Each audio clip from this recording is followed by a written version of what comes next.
mi ani om changbiro na tare dum matam je thengda tare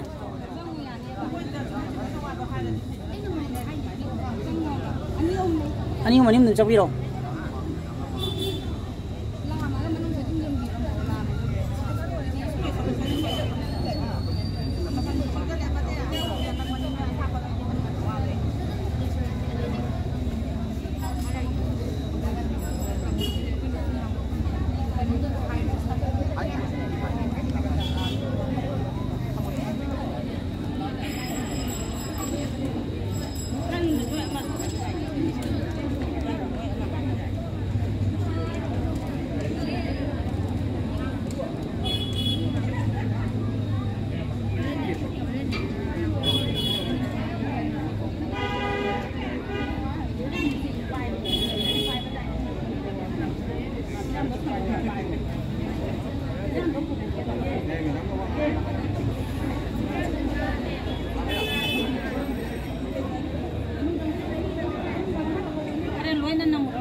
Masigi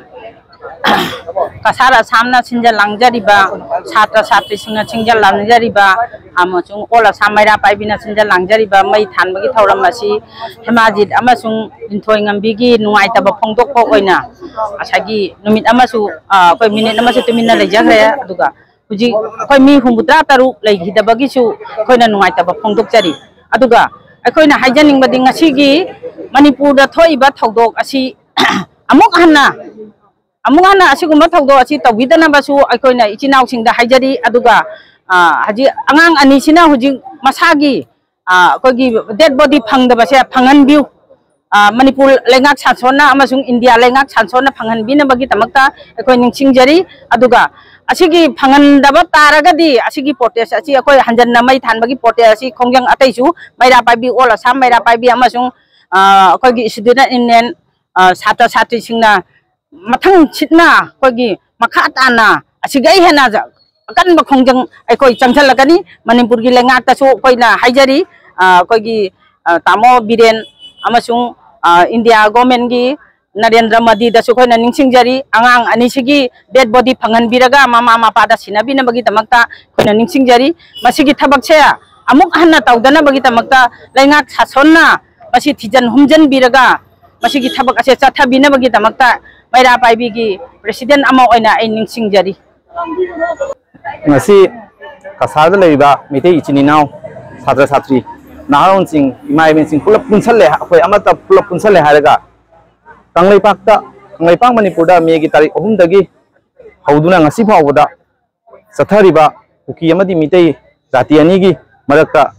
sathariba akoi gi hanaba mayam se akoi gi kasada leiba mite isina apun mana